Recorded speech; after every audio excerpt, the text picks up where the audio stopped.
Hey, welcome to another Real Estate Lunchbox.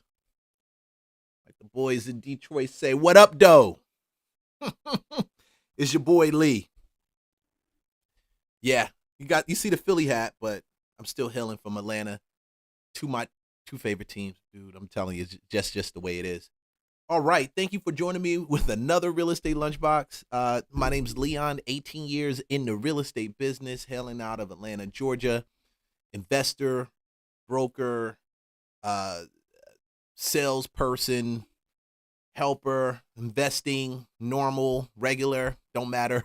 I've touched a little bit of that. And I'm here to bring my 19 years of experience to you while also spread a little bit of wisdom on the culture also. Yeah, you can't beat it. I'm 20 years married. That's the way it is right here. Raising the kids and raising life and seeing things how it is.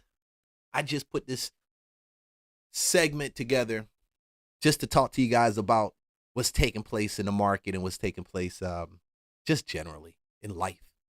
Man, but yo, I'm not going to wait too long. I'm not going to take long doing this. And I'm going to tell you, I'm going to do my best not to just start randomly spilling and throwing up on you. When I said throwing up, I'm referencing me just, sometimes I just start going and I just go and I just go and I just go, boy. Yeah. Let's check the audio, make sure everything's good. Cool, proper. Let me check my audio. You guys over there, YouTube. Boom. Popping. All right. Chat box is open. Super chats are always welcome. You can buy your boy a coffee. Let's start rocking right now. And the first piece I want to talk about today is Katt Williams. Katt Williams. I was looking at the interview. I fell asleep between my wife's legs. Looking at the interview. This is a funny cat. I don't care how you put it. Katt Williams is funny as heck, man. He's just a funny dude. And one thing I like about him, he say what he got to say without turning around and just playing games. So I'm sitting back listening to Katt Williams. And I had to pull a couple pieces from this interview because it was hilarious. I think Big Boy got, 1.9 million views on this Katt Williams interview? Before we even get into detention centers and all that stuff, let's laugh for a second. Let's look at one of the best comedians to ever grace the stage. And I had this type of thing. I was trying to figure out, do I like Dave Chappelle more or do I like Katt Williams? I don't know. You tell me who you like. You're Dave Chappelle or Katt Williams, or you might like both of them. I like both of them, but honestly, I didn't like this last special that Dave Chappelle did. It was like he was just really venting. I'm like, bro, like you can disagree and dislike stuff. Getting up there, and maybe he had some. He felt like he was fighting for the people that wasn't heard. I don't know what it felt like, but Katt Williams recently did a release on Netflix. I think that dropped last week, the week of Valentine's Day. Go check it out. Dope, funny as heck. Let's roll. Podcast YouTube episodes with 90 plus million and counting. I knew that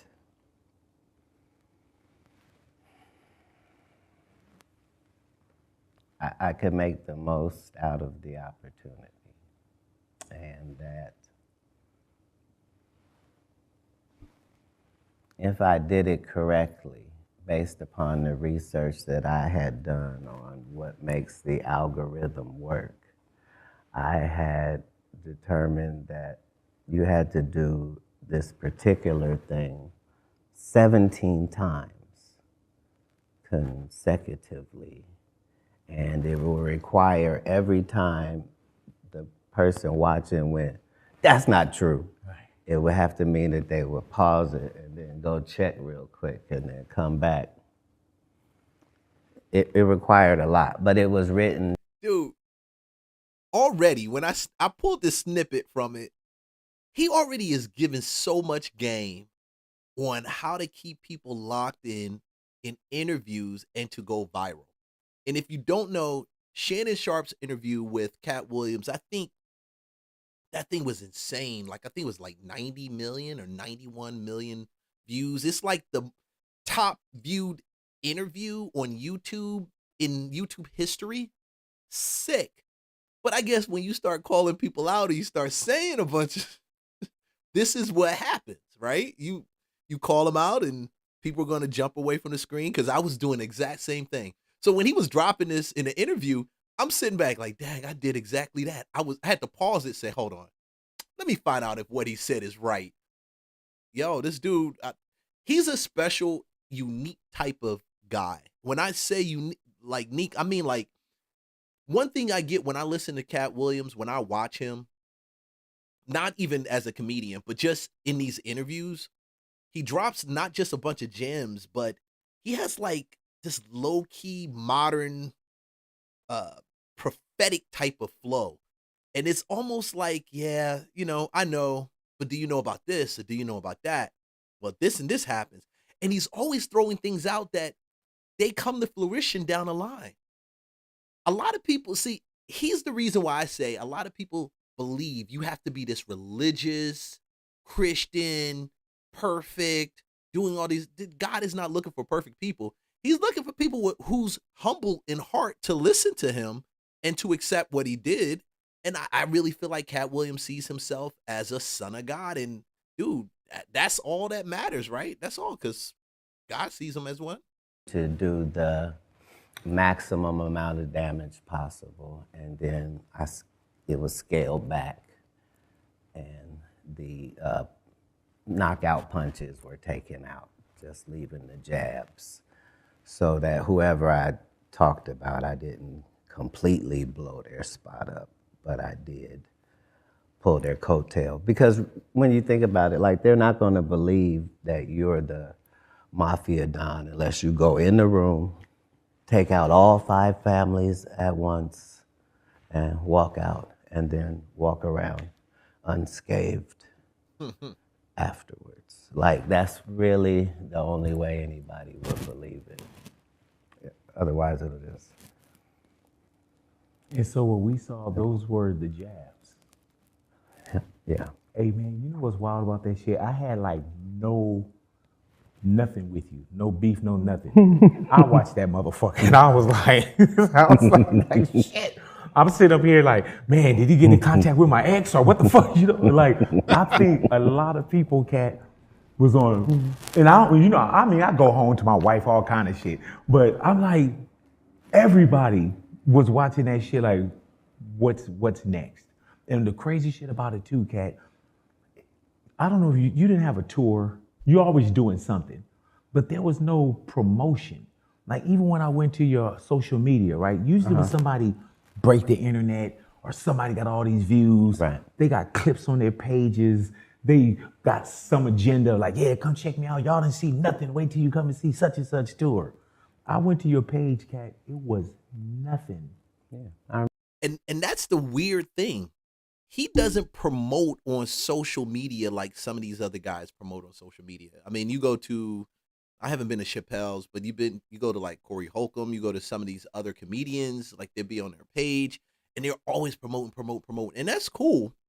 But it's something about when other people promote for you and you never even have to open your mouth.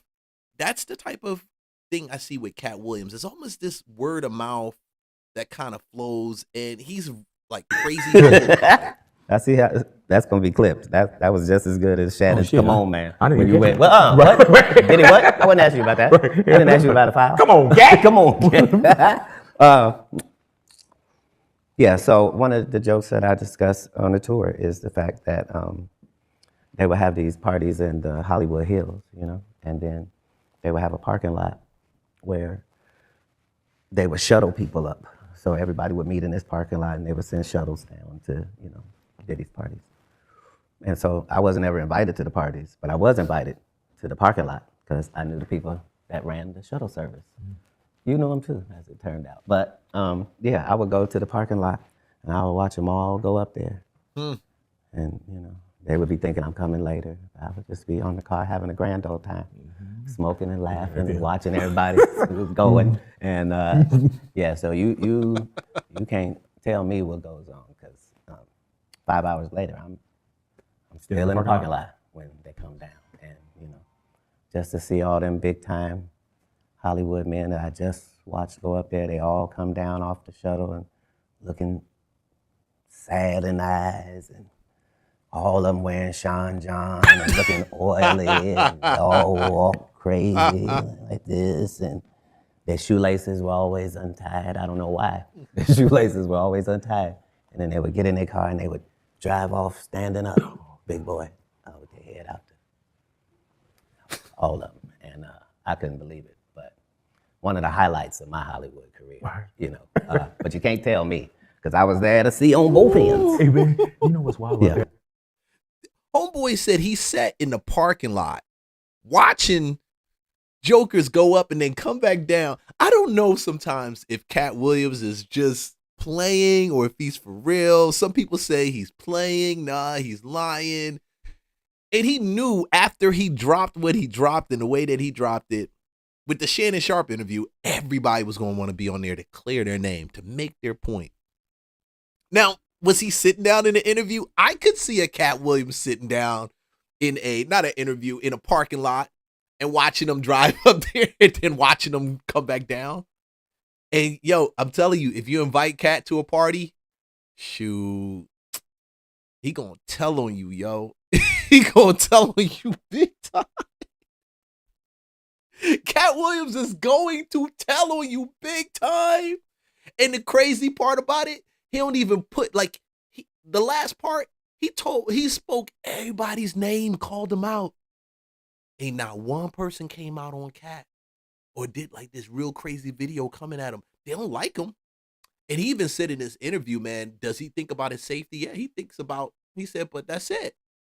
I mean, if you say stuff that's controversial and people don't like, you got to think about it, because you always got a Looney Tune out there that doesn't like what you got to say. And we live in a free country. Damn.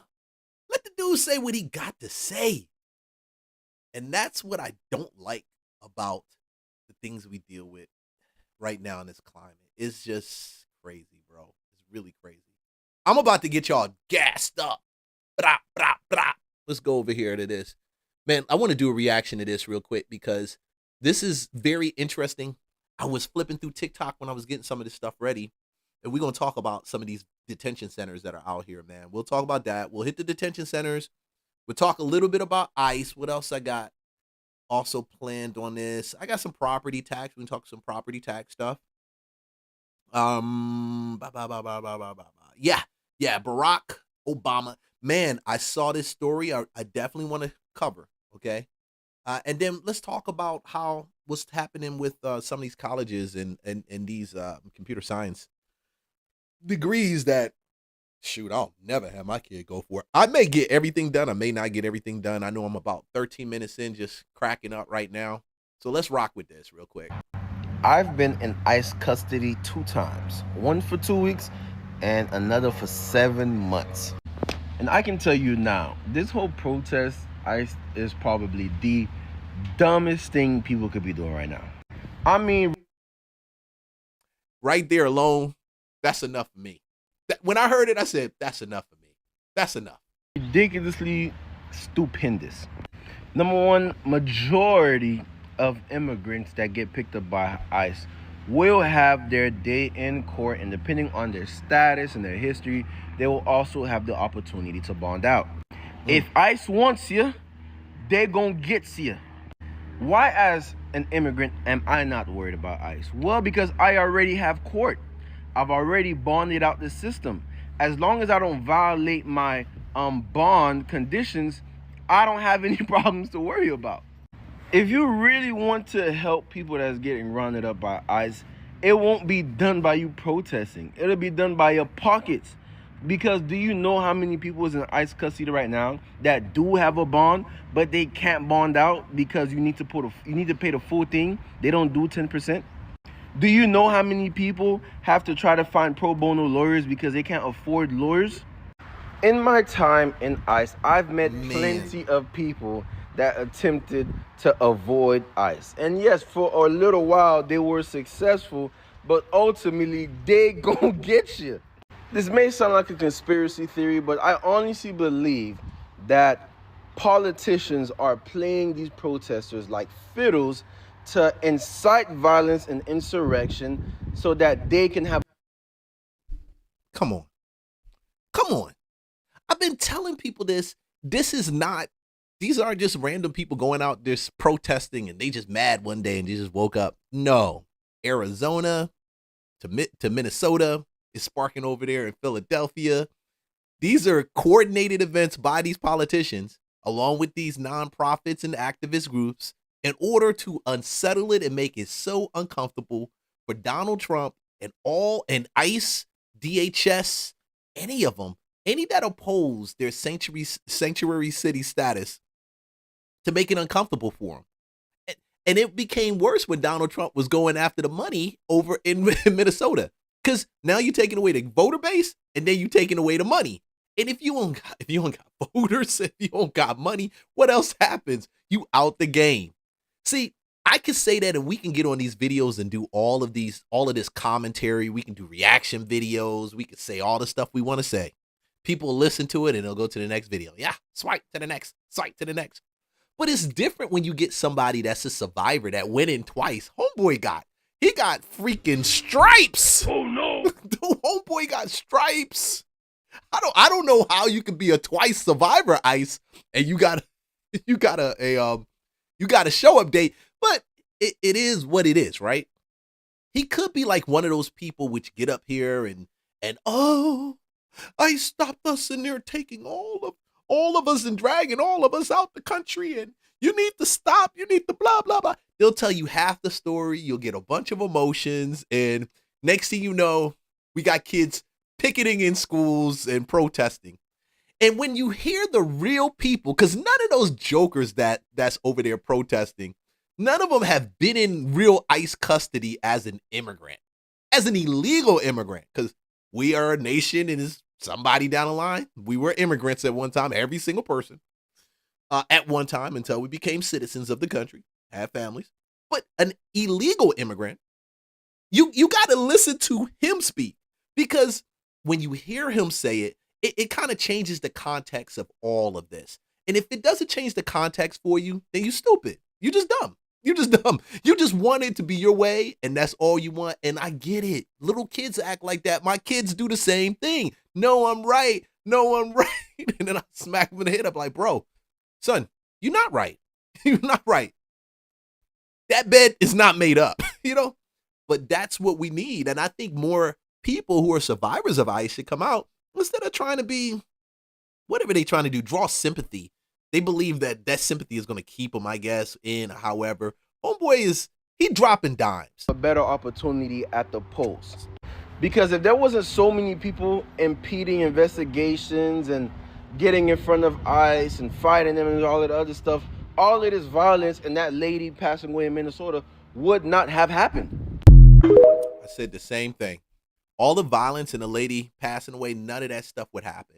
Now, you don't take my word for it. He a survivor of ICE. You go ahead and you take his word for it. He a survivor of ICE. This dude said protest is a waste of time. ICE survivor did the best shot. Shout out to the content creator. Homeboy, I like the page. I follow go back. I'm going to shoot him a message. Say what's up. Man, yo, bro. I mean, he kept it 100. He kept it 100. Link to the content creator is going to be in the it's not in the live stream right now. It's going to be when I put it back out. Man, but yo, he kept it 100. And that's what you really want, in my opinion, dude. Just keep it 100. This is a battle between rule of law and compassion. Some people have compassion that's manipulated. And then some people even have rule of law that's manipulated, that's dragged out. You know, learn to have grace with people, man, because honestly, I mean, everybody needs grace around at some point of time in their life, okay? So everybody needs some grace. You need some grace. Shoot. Boom. So let's go over here. I had to cover this one. Another immigrant story, another one. Yes, I know. See, the reason I cover these stories when it says immigrants, because you got to see the same people that are getting dragged out of here and sent back to their country. They're leaving real estate just vacant. And if you don't believe me, go look at my playlist. Check out deportation, FHA loans. You'll see all that I'm talking about. Reviews from people. I've been in the business 19 years. I didn't quite connect the dots until this protesting, all this crazy stuff started. These jokers got houses. I mean, they got land they sitting on. Then I call one of my clients. You're a citizen? No, Leon, I've been here since 1999. Hold on. Slow down. I want to make sure this shit's not being recorded. Congratulations. Well done. Hold on. Sit back. Because I'm not going to lie to you. If they come knocking on my door looking for you, I'm snitching. I'm snitching like a muff. I'm snitching. They ain't dragging me out. I don't have nobody protect. I'm a snitch on you. I don't need a reward because I feel like that's cold snitching right there. Y'all boys that get rewards for that stuff, y'all on a different level. But I am snitching. I'm saying yes. I know him. I don't know if he's an alien, illegal, but I do know him. And this is his phone number. Let's go. Nonstop news now at 7 tonight. A Georgia Army veteran was just deported to Jamaica. Godfrey Wade, he lived in the U.S. for 52 years before he was detained by ICE during a traffic stop in Rockdale County. Today, he spoke with Atlanta News First senior reporter Patrick Quinn. They just dump you in a country that they've never been. I haven't been to this country in 30 years. Godfrey Wade is getting used to his new life in Jamaica. Wade, now 66 years old, moved to the U.S. when he was 15. He served in the U.S. Army during the Cold War. He told me he loved the uniform. The discipline and the consistency of what that institution represents. Be all you can be. Wade then started a family, a father of 6 kids, and on a green card, he went to work. Serving burgers. All right, let's stop it right there. On a green card, he went to work. So, first thing I had to sit back and think about was how the heck did this guy join the military, join the army, and he wasn't a citizen? So I did my ChatGPT chat. Of course, I had to go to ChatGPT. Some of y'all jokers, y'all don't realize y'all gonna get outpaced until y'all learn how to actually use this thing properly, not just as some Google high price deal. So, can you be a U.S. citizen? Can you be someone that's here on a green card and join the military? Yes, you can. Yes, you can. Now, a non-citizen, you can be an enlisted soldier, but not an active duty soldier. Now, I'm going to show you why do I even want to talk about it? That's my Army Commendation Medal. One of my medals. Yeah, I've been in the Army.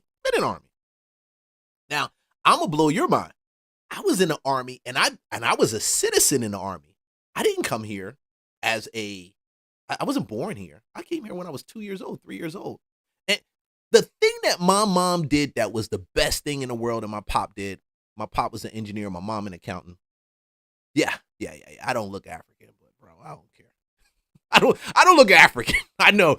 Africans be looking at me like, you ain't African. Yo, bro, you right. I'm not no more. I'm an American. Straight up Americanized. That's it. And they get mad at me. I'm like, bro, you don't go to another country and then try to take your own shit with you. Oh, yeah, we still gonna do this prayer time in the middle of the street. Joker, come on. Leave all that crap alone. Leave it alone. You came here for a better life. Make it a better life. But my mom and my dad was smart enough. They said, hey, we here. We got great jobs. We're going to get the citizenship thing done. And I went through the process. And I got mine when I was, 13, 14 years old? So I knew. I was like, okay, I'm a citizen. 3 years, here from 3 years old, 10 years later. I think we actually started it roughly about 5 years in when they were settled. 5 years later, it is a timely process. Yeah, we were in money.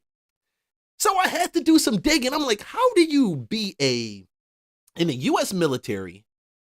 You in the military for probably a minimum at least 4 years, at least minimum 4 years. 2 years inactive duty service, 4 years, and you enlisted. How does this work? And I'm new to this. I didn't know, had no idea. Dude messed up. And this is the part that they don't even talk about.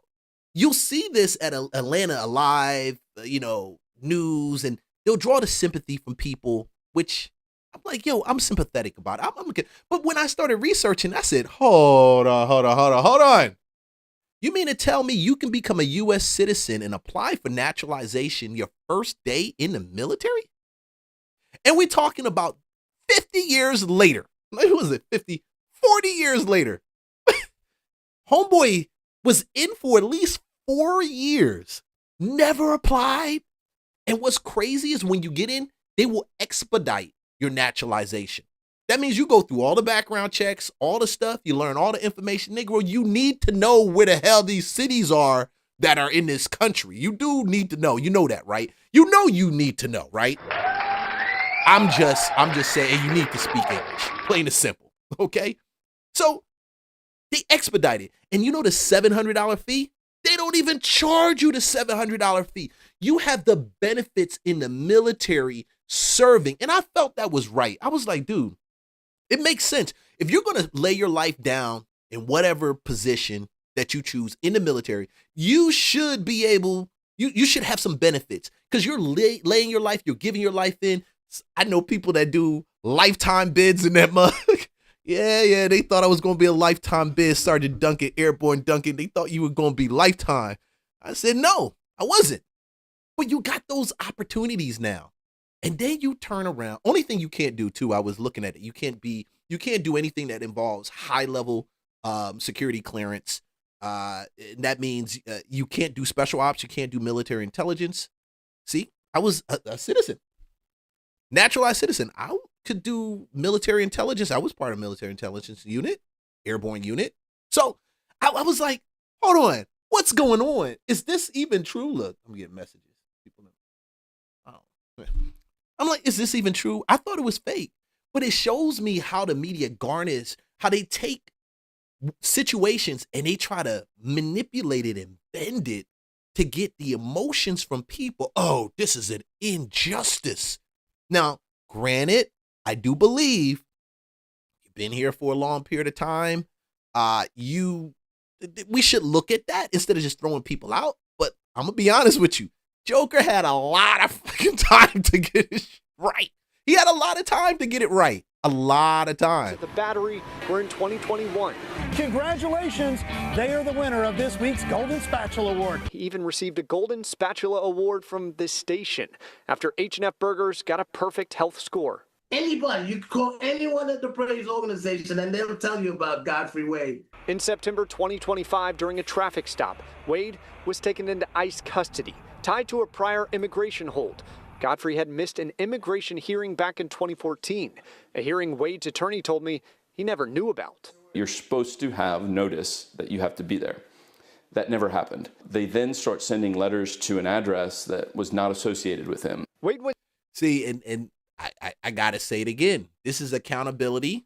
This is handling your own business. You know you're not like a citizen. You know you have a green card. You know you have to now apply to be a citizen. They don't tell the full story. How do you get mail delivered to some random address? You mean to tell me you don't sit the time to think about, like, hey, let me call on my citizenship. Let me call to do my naturalization. Let me follow up on my appointment, my green card appointment. Nobody should have to call you to let you know. That's what being a grown-ass man is about. That's it. Nobody should. People disagree. Y'all can hate. Y'all can have your leave your comments. Listen, leave your doggone comments. I don't care. I'm not emotionally moved by that. You know, my wife loved me. That's all that freaking matters. Oh no. That's it. But I feel you about your business. You're a grown behind man. Why the heck you don't know that you got a green card? And I don't know if you have to reapply or if it expires after a period of time. Leave a comment and let me know. I don't know that part. I never had a green card. I never had that, you know, at least not that I can ever remember. But how does it work that you just totally forget about it? And they sending it to some random address out there in the stratosphere. And in ICE detention in Lumpkin, Georgia, before he was deported earlier this month to Jamaica. Tony Kosicki, a Navy veteran himself, said Godfrey was denied his day in court. And the idea that we are not giving a military veteran the due process that every one of us deserves regardless of military service, I mean, that is the real issue. We reached out to ICE and the Department of... And I can agree. That could have been some type of, just because he was a veteran. Just because, dude, you get popped in the service, even if you're not in combat, they still got to pay your life insurance. And people die all the time in the military, regardless of whatever we see on TV. They only talk about the combat deaths. There's people that die in trainings. There's jokers when you in basic, they tell you don't put your head up. You got Negroes put their head up doing live fire. It's so much stuff that happens. If they said it all, then people would be scared. But I think there was, and this is where I say we've got logic, we've got rule of law, logic. Rule of law isn't always logic, but we got rule of law. And then we've got compassion. We got grace. That's why we leave it to judges to say, okay, we see this, we see that. Let's make this move. I can't deny he did some stupid stuff. He ignored it. He tried to run like homeboy in the other reaction video I did earlier. You can't run from ICE. You can't run from this situation. You can't. And no way you can run and hide. And he found out the hard way. Homeland Security about Wade's case, but did not hear back. Congressman David Scott, who represents Rockdale County, where Wade is from, wrote this letter to DHS Secretary Kristi Noem, calling on her to let him go before a judge. Those cries have so far gone unanswered. Now in Jamaica, a man who once defended this country now waits to defend himself. When people fall in love with this country, we really love this country. And we want this country to love us back. Wade's attorney says the immigration hold is tied to two crimes from 20 years ago. The first was a bounce check, which he says Wade repaid at the time. And the second is a simple assault charge, a domestic dispute with an ex-partner. Wade took a plea deal in that case, according to his attorney. And we did reach out to DHS once again about the claim that Wade was not guaranteed an immigration hearing during his detention. We have not heard back yet. Outside the state capitol. Yeah. Now you're dealing with stuff that's freaking 20 years old, 30 years old back. If you were a green card holder, you were visiting in this country, you don't need to be messing around and showing up on anybody's meter when it comes to law enforcement. You just don't. And people, I don't know why. To me, this is common sense. Lay low. I grew up in Philly. I learned really quick. Some things you just need to lay low from. And that was one of them. That was one of them. So the same people, and I stumbled on this other video. I'm gonna play this one. This Barack Hussein Obama. Hey, y'all know Jesse Jackson died? I didn't know Jesse Jackson died till this morning. You see how how I'm so plugged into the black community. I'm plugged into the black community, but honestly, I like the people that actually speak and make comments. They make sense when they're talking. They're not trying to manipulate the system that damn we paying taxes already in. And it's anyway, back onto the new one. Let's go. Last time we spoke, you said that you weren't king, you were president. There were only certain things you could do unilaterally. As time goes on, 1,000 deportations on average a day. People are wondering, and our Twitter feeds and Facebook. So give you perspective, year to date from I think it's from Trump's first presidency, even to date, Trump has done, this is the crazy part.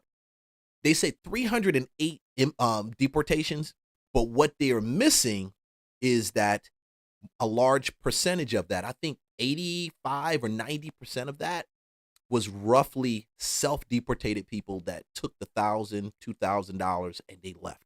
Okay. So, but Barack Obama was doing numbers daily, and you could stack on top of that, I think 52 or 56 deaths that took place during that deportation process, and they mad at Trump. Book feeds, that's the question everybody asks.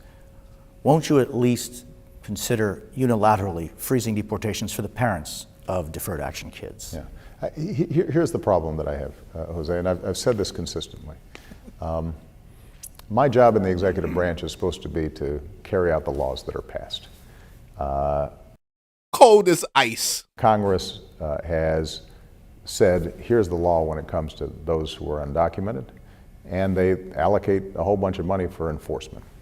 And what I have been able to do is to make a legal argument that I think is absolutely right, which is that given the resources we have, we can't do everything that Congress has asked us to do. What we can do is then carve out the DREAM Act folks saying young people who have basically grown up here are Americans that we should welcome. We're not going to have them operate under a cloud, under a shadow. But if we start broadening that, then essentially I would be ignoring the law in a way that I think would be very difficult to defend legally. So that's not an option, and I do get. And that's the problem. That's the clear cut between him and Trump. When you know something's right, you push to go ahead and fix it. But I'm happy because if Barack Obama had a marginal, a piece of ball, not even two balls, like a piece of ball, like a slice of it, a corner of it that Trump has, it would be a different place. I mean, and I say it would be different because he would have pushed through this whole change and reform for freaking immigration, and I bet it wouldn't have looked anything close to what it should be. Okay, what it should be, put it like that. Because he's pro birthright citizenship. He's all these different things, but he didn't do it. He focused, and black folks don't like it when I say it. Listen, y'all got to realize he didn't focus on us. He didn't focus on any black constituents, African-American constituents, and the amount of effort he gave to this voting bloc was so marginal, so marginal. Now, to put it in perspective, 1,000 deportations a day, 3,6,500 deportations a year, and you give or take, what, a couple thousand based on if it's Christmas or not, or they let you go for New Year's. So worried that advocates of immigration reform start losing heart and immediately thinking, well, somehow there's an out here. If Congress doesn't act, we'll just have the president sign something and that'll take care of it and we won't have to worry about it. What I've said is that there's a path to get this done, and that's through Congress. And right now, everybody should be focused on making sure that that bill that's already passed out of the Senate hits the floor of the House of Representatives. It's not as if the votes are not there. Right. The votes are there. The only thing that's preventing it is, the Speaker Boehner's decided that he doesn't want to call it right now. Barack Hussein Obama. That's his perspective on it. That's his. Hey guys, if you're watching this, show some love, like, subscribe. It helps the algorithm. It just helps it grow. It helps it grow. But pop. Nah, we're not gonna get into this AI thing right now. Let's go. I got a lot already to even cover before we even get into that joint. All right. You want to talk about this? America's newest side hustle. Nah, I don't want to talk about that. I don't want to talk about that. Ooh. Before we even pop into that, let me pull some reaction videos to this whole deportation thing, because what we want to do, I want to give you perspective, because the news already started talking about these large deportation centers. They already did. And they're spazzing out in Georgia, Social Circle, and spazzing out in Michigan and some of these other places. I'm like, go, do it. We need to have all those holding facilities up and rolling. And you need to get all of this done before we hit the end of, I think the midterm. And so we can push it through over the next 2 years, because God knows what's going to happen after Donald Trump leaves office. We have no idea. And it may be a complete reversal. This is what makes us different than China. China, they all bow down to the supreme, leader. So, but we got to go through this. And when your politicians are renegade and radicals, you don't know what you're gonna get. Good morning. Day 6. Checking out what's going on at the new ICE facility. As we can see, the Evergreen trucks are gone. Now, Evergreen actually delivers building supplies, so it could be that they were pulling up, but I don't understand why they would have been outside the fence line. But someone else on here in comments suggested that they could have just been independent drivers who were sleeping it off before they had to finish their load. Now, another commenter, I have a lot of trolls, another commenter said that cameras are up, so they are now recording us as we come out. I'm not quite sure that that is so, because I'm not seeing where they might be. But nothing's changed. I would assume that fencing would go up the moment they start doing something inside. But Dude, that's a big facility. They said it's going to be 10,000 people held in one facility. Several of them are already in Georgia being established. 3. I think we got 3 in Georgia, they said. All right. I am now parked outside of the warehouse that has been reported to be the one that DHS has recently acquired here in Surprise, Arizona. It is absolutely enormous, and this is what it looks like.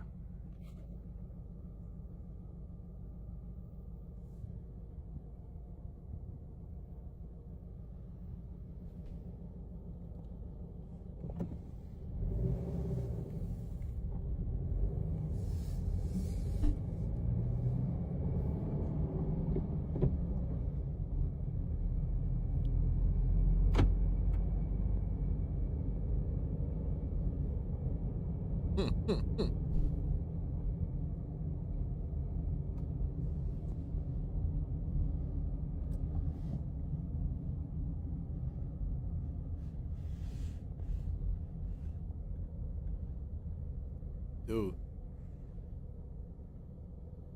Hope y'all know y'all just proved this point. This is why people who are conservative don't want to talk to you. This is why people who are independent don't want to talk to you. Because anybody who shows any slight signs that they may have a conservative thought, be conservative in the slightest a bit, you guys go fucking insane. Take a look at this. We pay your bills. We deserve to know where you stand in history. Who the fuck are you? It's so funny that in the video that y'all are so outraged about, he said, y'all don't want to hear my political opinion. What y'all proving y'all don't. Y'all just want agreement. Y'all don't want to have a conversation. Y'all don't want to have a debate. Y'all want people to obey and agree with you. And if you don't do it, you don't even have to be fucking conservative right wing. You can just say, I don't want to get involved. I don't want to be political. I can see both sides. If you say you see both sides, they view you as right-wing MAGA Trump. Shut the fuck up. I say this all the time. Republicans look so bad right now because of this administration. But somehow, someway, you liberals, somehow, someway, y'all find a way to be so annoying, to be so insufferable, to make everything about yourself that you think that these influencers, that these people on the internet owe you their opinion on something. Newsflash, they don't. But because I'm a nice person, here's some advice for you guys so maybe y'all can win some elections one day. Stop being annoying. Stop telling people what to think. Stop telling people how to think. I had to throw that in there. I know it wasn't about the facility. I just had to put it in there. It's just funny. Pride in American culture. There is no country on earth that diminishes and shames its own people. This is one of the very first time, and they're walking around the ICE facility too. And this is the very first time I've actually seen like a lot of the Republicans, a lot of the MAGA movement jump up and start to actually protest during the protests around the ICE facilities that they're building, the ones that they, already have. So I thought this was cool. I wanted to include it because I just thought it was cool. I get enough of this protest content it's crazy. Like, it's literally insane. Look, shoot, did I just drop this? I think I just dropped my water. I said I wasn't going to get excited. I said I was just going to chill. Let me let this play. For believing in the tenets and the Constitution that has made it the backbone of the globe. American exceptionalism is real. American patriotism is something to be proud of. We love our country. We love our way of life.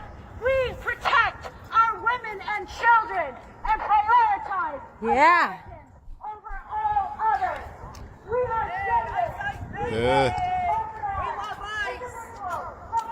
Here, let's watch this. I am absolutely shocked to find out that 56 people have died under ICE custody. Where is the outrage? Oh, it was under Obama, not mine. It was under Obama. That's right, Kamala. By the way, I deported more immigrants than any other president in the U.S. history. Yet I am the one that liberals call evil. And you guys love to frame me as uniquely cruel on immigration, like everything suddenly became extreme the moment that I took office. The so-called cages that we liberals loves to talk about, those were built under me. But no outrage, no viral protests, and no nonstop media coverage either. And here's the part you never want to talk about. Obama, you deported more people. ICE always existed, but I was the first president to offer an exit instead of just enforcement. Yeah, Mr. Trump is the first president to offer undocumented immigrants a real self-deportation option with incentives. Not me, not Biden, no other president in U.S. history. Plane tickets paid for, financial assistance, and the chance to live voluntarily instead of being caught and banned for years. Hey, give me one. You guys give me 1 second. I gotta I spilled the doggone water all over my freaking table over this mug, man. I'm using my cleaning rag to clean up all this mug. It's I promised my wife, I even promised my daughter, I would not get excited when I do these live streams to the point that stuff is falling over. Because they hear me talking all day, well, not all day, throughout the house, throughout the day, whenever they get a chance, whenever they're subjected to me. They hear me talking about how stupid and how crazy a lot of this stuff is. So she said, she made me make a promise. She said, hey, man, you're going to do this, don't get excited, Leon. Just chill. Just chill. I said, all right. I won't do it. Despite of how I feel about it, I will not do it. I'm not going to do that. Hey, I'm going to break for a minute. I'm going to clean this up. I'll be right back. Give me a second.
Yup.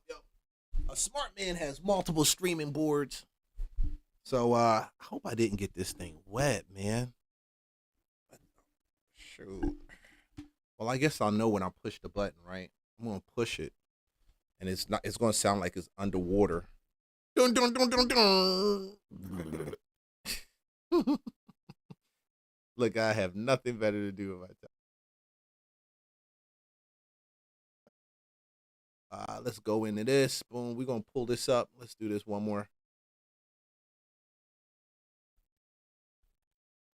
When I'm looking at this, I know this is gonna be an issue, not just in Georgia. This is about to be an issue. This is gonna be the next fighting point for the freaking midterm elections. This is because they're already comparing these places to Nazi concentration camps because they can't balance the legal portion, the rule of law portion with compassion. And I agree, we got to have some compassion, but when you don't know who these people, when you don't know who people are, I'm more reluctant. And they really don't get it. A lot of them don't get it. They don't care, I guess. Purchase of a 57-acre property near Hagerstown caught the attention of lawmakers across Maryland. The Department of Homeland Security bought a mega warehouse, which is likely to be turned into an ICE detention facility. Governor Wes Moore sharply criticizing that plan, but as Maryland Bureau Chief Brad Bell reports, Washington County commissioners are taking a different approach. Brad. Yeah, that's exactly right. And this is just one corner of this massive warehouse, 800,000 square feet. It is a very, very large building. And yes, the Washington County Board of Commissioners today did pass a resolution. It doesn't specifically name this building or its possible use as a detention center, but it says ICE is welcome here. We don't want ICE detention. This is the first time I've heard a municipality say ICE is welcome here. If we had that, you would have less people dying. You have less issues, less of these protests, less destruction of property. I think they did the best thing. And that's why I had to include this clip, because when you see Georgia, damn, we got all these black politicians getting up already, trying to make a name for themselves. And most of these facilities are out there in the middle of nowhere in boondocks. Now, the one over Social Circle, I did have a little problem with that, Social Circle, Georgia, simply because I think probably 3 or 4 miles away, 5 miles away, you had an elementary school, and I'm not for that. I think they really need a different space. It shouldn't be near elementary schools. It should be if a joker tries to escape, they can track his butt down with the dogs. Congratulations. Well done. See, y'all ain't gonna like it. Y'all. See, it sounds bad, right? It sounds bad, but that's true. They're gonna have to track your scent down, right? They're gonna have to track you down. So they're gonna have to have like a monitor, and dogs have to grab the scent. But at the end of the day, I don't need you showing up at some old lady's porch and you showing up, knocking on the door saying, ma'am, can I borrow your phone to call my cousin to come get me? My car broke down. That's the problem. If these things are far enough from people, you got enough distance between them and any major population, period, especially schools, do it, and do it fast. Because if they don't, it's not going to come to fruition. It's not. Protesters chanted and waved anti-ICE signs at passing cars in downtown Hagerstown Tuesday morning, upset that the Department of Homeland Security bought this massive warehouse just outside of town and may be planning to use it as an ICE detention center for as many as 1,500 people. But even as they protested, the Washington County Board of Commissioners was making it clear they support not only a detention center, but the mission of ICE in general, unanimously passing this resolution backing DHS, ICE, and local law enforcement. The Board of County Commissioners of Washington County, Maryland, hereby expresses its full support for DHS and ICE, the Washington County Sheriff's Office, and local municipal law enforcement agencies in their efforts to maintain public safety and uphold the rule of law. Yeah, so back live now. I just want to have you see just how big this building is as we pan down the side past these loading docks. We've been keeping an eye on it over the last several days. We've not seen any activity here, no construction, nobody coming in and out, no signs that indicate that it has anything to do with Department of Homeland Security or ICE just yet. Michelle? Brad, just offer us a little context here. Do we know why the board would do this now? Yeah, there's an awful lot going on, and you mentioned some of it there at the top before you tossed to me in the story. The governor has expressed his desire that this not be turned into a detention center, and the legislature has also moved ahead with bills that would prohibit local cooperation through these so-called 287G agreements with the feds, where local sheriff's departments actually assist ICE. Well, here, and that's where they're messing up. That's where they're messing up. Arizona has it where, not the city, there's actually a municipality outside of Arizona that works with ICE. They have a thriving Hispanic population. And it made sense to me after I looked at it. Why wouldn't they work with ICE to set up those facilities, especially knowing they sit on the border, and then you've got already people that are coming in through the border, not now, but came in through the border, And at a point in time, we're being trafficked by cartels into America. Why not have a relationship in the Hispanic community so you can pinpoint all of that, stop it, and bring ICE in? It doesn't benefit none of us. None of us. Every person right now really should be supporting this. And at the same time, I really feel like we should advocate for for clearer rules. See, I'm gonna tell you, man, no due process going in, no due process going out. That's just what I'm saying, period. If you didn't get due process coming in, no due process going out. Why are we playing these games? But I know why. It's about the money. In Washington County, they do that. They started a 287G agreement last year. Their local sheriffs do work with ICE. The local commissioners want them to work with ICE, and the legislature is prohibiting that, and the governor said he's going to pass that, he's going to sign that law. So clearly this is a reaction to that, and also they simply welcome the law enforcement here. This is a warehouse district. They say this is an appropriate use.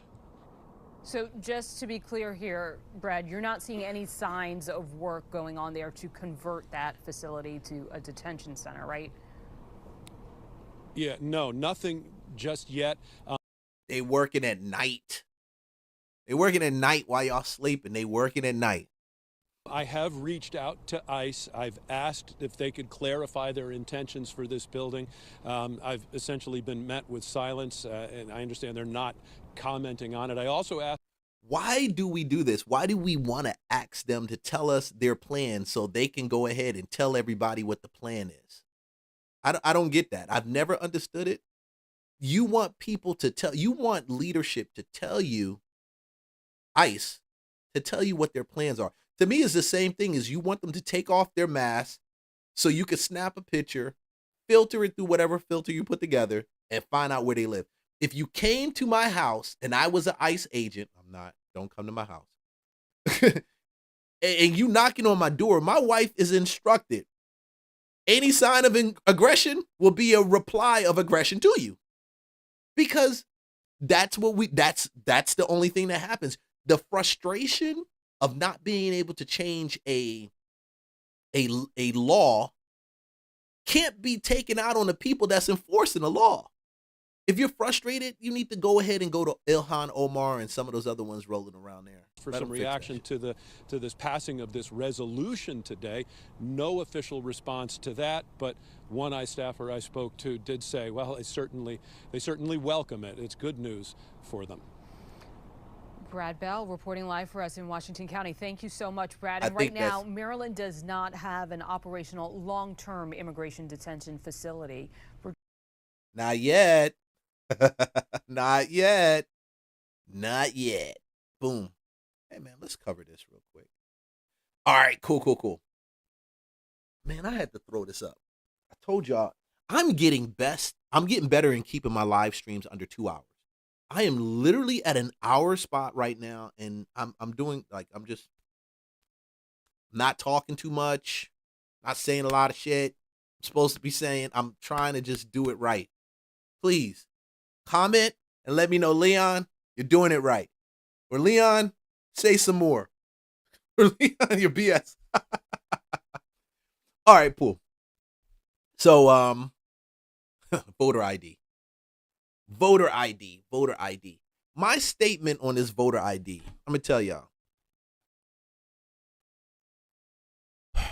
Boy. First of all, this is not Jim Crow 2.0. Not. I don't believe it's Jim Crow 2.0 at all. It's not insane to ask somebody to show you their ID to vote. Now, they said you got to have, part of this bill is you got to have, the SAVE Act is the bill. You got to turn around and got to show your proof of citizenship.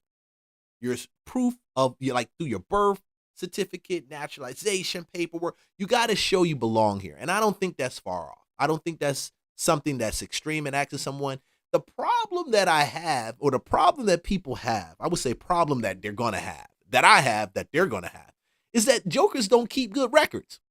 Do you know how many people I know, from the military to corporate America to real estate, You ask them for a basic thing like, hey, social security card, birth certificate. They don't got it. Probably about 40% of those people I know, they got it. But guess what? This is a perfect opportunity for y'all to get your shit together. This is a perfect opportunity for you to get your paperwork together. You have it all stacked so you can say, hey, this is my birth certificate and my information. But to say that people can't get it simply because of that, I think it's crazy because they don't have paperwork and they're too stupid to know, right? That's the belief. That's what we hear when you say people in the inner city, they can't provide basic ID because they're too slow to actually jump on board for basic ID. But we show ID for everything else, right? The Democratic Party think black folks are so stupid that they cannot find their ID or a passport or a birth certificate when it's time to go and vote. They say Jim Crow 2.0. Are you guys going to continue to be insulted by these goddamn white liberal Democrats? Make that make sense. You guys, we are not that fucking stupid where you can't find your ID, a passport, or a birth certificate. The insults are just amazing. And you guys keep voting for these jackasses. Ooh. Think about it. Think about it. What's irritating to me is the fact that Congress thinks that they can do whatever they want when their whole job is to pass legislation that their constituents want to see. And this is how you know that most of our lawmakers are only in their positions to benefit themselves and not the constituents that they claim to. Because why is it as American citizens that we have to beg our lawmakers to pass voter ID laws? It should be common sense to want to have secure elections, but I guess common sense isn't so common anymore. Why is it that Scott Pressler is going harder for this legislation than any other member of Congress? And this whole requiring voter ID is somehow racist thing is just stupid. Because by that logic, then asking for ID to buy alcohol, to get a tattoo, to get on a plane, that's all racist too then, right? But they don't actually care about the logistics of what they're saying. What they're saying doesn't even have to make sense. They just have to get people riled up to go against having secure elections. So I'm extremely curious to see how these lawmakers are going to justify not requiring voter ID when ID is required for literally everything else in day-to-day life. I just picked up another turd on CNN, Abby Phillips. She said this. She said, "The SAVE Act isn't about voter ID. It's about proof of citizenship." What the fuck do you think voter ID is? Don't lick my pussy and tell me it's raining. Oh, go. I gotta pull it off. I gotta pull of that. Because if it gets too derogatory, I'm not gonna support it. For Homeboy is wild. Shout out to the creator. A new bill called the SAVE Act just passed the House, and it would require proof of citizenship to register to vote. Although being a citizen is already a requirement to vote. Anyways, here's why this matters. Voting rights advocates and legal scholars say that this bill could make it more difficult for people to vote. People like married folks who've changed their last names, young people, and people of color. So here's what that looks like in practice. When you go to register to vote, instead of just showing your driver's license, you need your passport, or you need your driver's license and your birth certificate, or some other document that shows status or birthplace. The problem is, not everyone has these documents.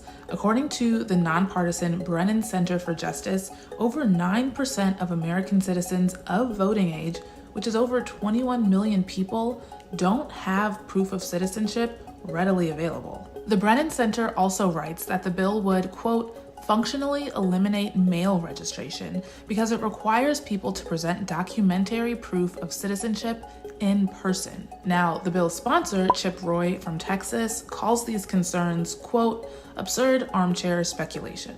Of note, non-citizens voting in American elections is exceptionally rare and illegal. Now, if it was illegal, then we would actually not need this. If people were actually abiding by that law. And this is nothing more than a bumper that you put in place to keep people abiding by that law. That's simply what it is.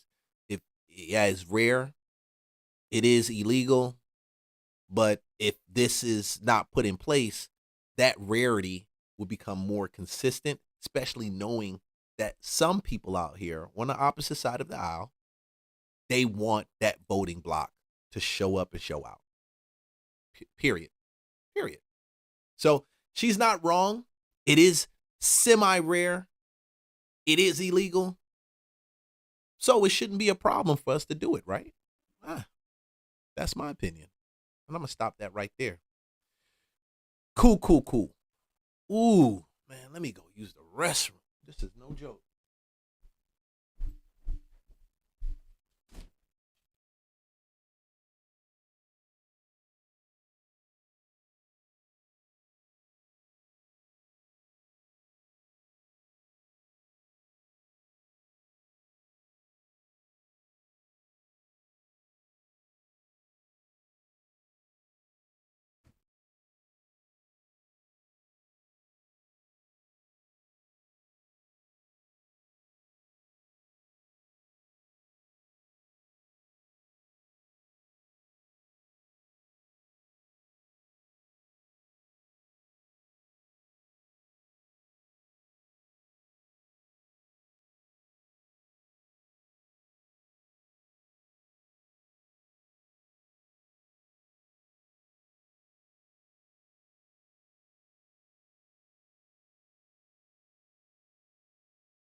I had to pause that live stream for a second, as I had to run to the restroom, man. Yeah, we're doing a walkthrough tomorrow. Boom. We're going to check this out. We're going to turn around and we're going to do property drops so that every week you get a new property along with some build out with the numbers, so you can see how you can actually find some deals even in the middle of this time. So it's just a property evaluation piece, and I'm going to do more of that. It'll be in the Patreon. I'll do a part of it, live stream it, so you're able to see what the numbers look like on a deal up to a certain point. You'll see the rest of it in the Patreon. Because I believe that even as this market starts to change and adjust, there's going to be a lot of opportunities out here, a lot of opportunities. And there's enough of a pullback when it comes to traditional education taking place that I feel like people who have time spent in certain trades and positions should be sharing this information and putting it out there so people aren't stuck. And I don't like to see people stuck. I used to do a lot of one-on-one training and coaching and showing people how to actually do certain things in real estate. And I've discovered very fast that I need to go one-to-many, because some people they don't value what you give them and what you put out. But that's no problem. So I'm going to start doing that. And when that is done, you'll know it, because every time we have a stream, I'll direct you over to check it out in the Patreon, or either go over some of the numbers with you for those deals. In addition to that, I got a property list. It's free to join. Go to the main description. Do your information in there. Every Friday, we're going to be dropping the newest property list. Okay, so you'll be able to see that every Friday. Boom. Let's talk about this. It was once a degree to some of the highest paying jobs in the world, but now the University of California is seeing a drop in enrollment for computer science. Let's going to bring in our business and tech reporter, Scott Budman. Scott, I saw that this hasn't happened since the .com bust.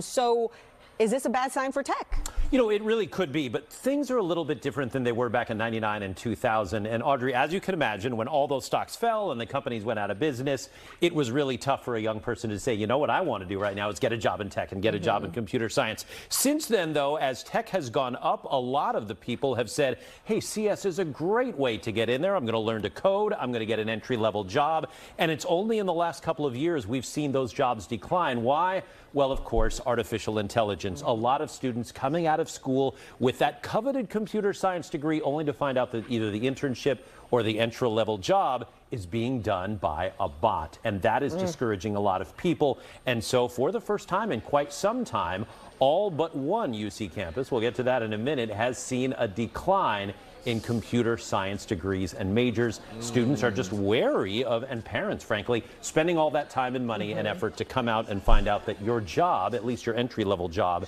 is being done by a machine. I feel like if you're good at something and you're actually following your passion, you won't let this decide what you do.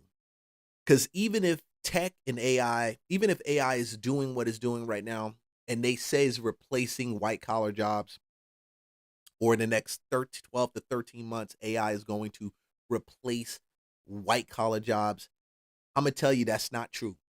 It can't be true. And I'm trying to get down to the root of why is this message so overwhelmingly resound? Like, why is it being echoed by everybody? And nobody's really looking at it. So I took some time to actually go through Google's prompt engineering class, simply because I just thought it was fascinating. I wanted to know what makes a large learning model actually run. How can I apply that to my real estate business, to media, because I'm making content, this channel, another channel. How do we do that? I'm making content for other people. How do I use this now to speed up my time? And what I discovered is that if you're talking about building out, let's say simply using ChatGPT or even Gemini to build out certain things, OpenArt, for example, another machine learning, it just combines a bunch of machine learning models, GPTs together. So you can do a bunch of different things related to videos and images and stuff like that. How do we now turn around when I'm looking at this? I'm getting what we call it as hallucinations. That means I'm asking the system to do something, and it's giving me an end result that's not in line with the prompts that I'm actually putting in. I mean, the concept of actually writing the prompts, period, was very interesting to me too. Because if you don't write the prompts right, you're going to get a bunch of junk. So are you telling me it's going to take 12 to 13 months to write enough prompts, whether you're talking about workflows, because they got GPTs for workflow, whether you're talking about images, videos, whether you're talking about, it doesn't matter. How is it that AI is going to replace these 12 in the next 12 to 13 months? Now, if you had said in the next 5 years, I'm like, okay. Because the cost to run some of these programs, they aren't cheap. They aren't cheap. I mean, to get Google Gemini, if you just went straight Gemini and just got, not Gemini, VEO3, to get that, you're talking what, almost a little bit over $200. I think it's $249. Correct me if I'm right. The last time I saw it, it was on a special for $149. But it was somewhere between $199, $249. That's very expensive. And you're believing that that is people who own businesses, they're going to pay that and that they're going to know how to actually do it. So I believe that what they're talking about, what they're speaking about, replacing white collar jobs, they're referencing more corporate America, large, big, huge entities. We're talking about the AT&Ts, the Verizon, companies like that, Amazon, we see that already, eBay, Google, eBay has one going. So to say that is going to replace humans, period, it's misleading. And I would not have, and I just didn't do just Google prompt engineering. I did the whole Google prompt engineering course, first of all, just to let you know, not just one segment in it. I went on to AWS's prompt and engineering portion, and I started their course. I'm halfway through that. I see right now that this is misleading on so many levels. Why are they doing it? I don't know. Maybe it's the expectation to get people ready for the shift and then dialing it back and saying, hey, okay, yeah, we wasn't able to make that deadline, but it's coming. It's going to come down the line. Just be prepared. And then you put people at the edge of their seat. Now, if they're eliminating jobs, I kind of feel, and this is just my personal opinion, looking at AI and what it's practically actually doing, I can see probably about half of those to a 1/4% of those jobs coming back. Because you still got to have the people watching AI. AI is not in a place where it can just do the job and you can leave it to his own whims and thoughts and stuff like that.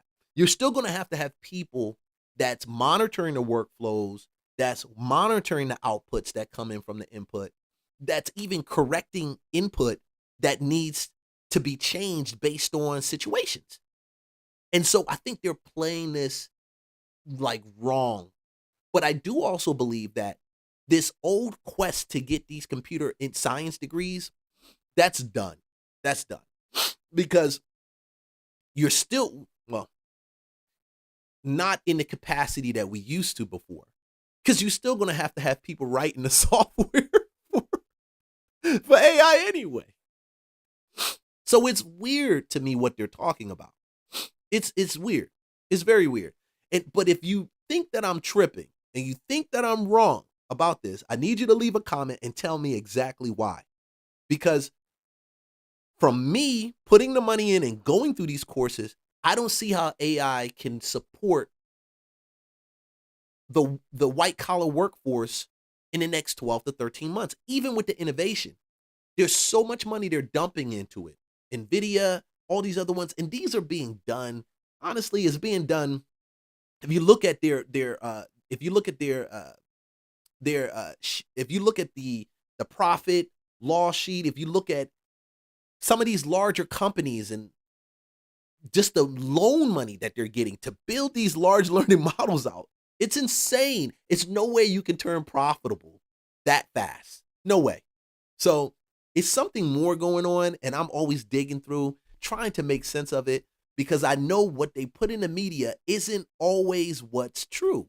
You've been talking to a lot of people about this story today. Who did you speak with? What are they telling you about this change? A couple of interesting things. One, a college counselor who literally takes high school students and says, all right, here's what you like, here's what you're interested in. He says he's starting to hear that fear, both from students and parents saying, hey, what do we do about this? You know, my kid really has an aptitude for computer science. He or she wants to do this kind of thing, and they're worried the jobs just aren't there. And he's telling them, be flexible. After all, tech jobs, as we've seen, are still around. We don't live in a dot-com bust. We still live in an AI boom. Look at the stock prices, look at the hiring. And yes, you have to be a little more creative. Maybe just coming out with a CS degree and preparing to code is not where the action is. But look at all the data scientists that are getting hired. Look at all the managers and developers, not to mention those who are actually building the robots and managing them. So in my day, I do remember CS degree was pretty much you're going to code. Sure. Now it can mean so many different things for young people, and that's good news, and that means there are more jobs out there, and that's what the college counselors are telling people. Be a little flexible. Look for a diversity of jobs. They are there. Got it. So you just kind of have to do your research and figure out what's working right now. Yeah, and we did talk to the CEO of an AI company who's saying, yeah, we're still hiring people, but not necessarily just to code. That is taken care of by the bots. And it's interesting, one note, Audrey, on this, the one UC campus that actually has seen a rise in CS degree, UC Santa Cruz, and they are also the one UC that has an AI major. And so what I wonder is, and that's the other part, like you have to learn AI. They need to shift. You have to if you're going to go after these tech jobs. The reality of it is AI can actually write these codes. Like there's a platform right now, Base, I think it's Base 4. I haven't used it. I demoed it a little bit. You can write your own code for whatever you want.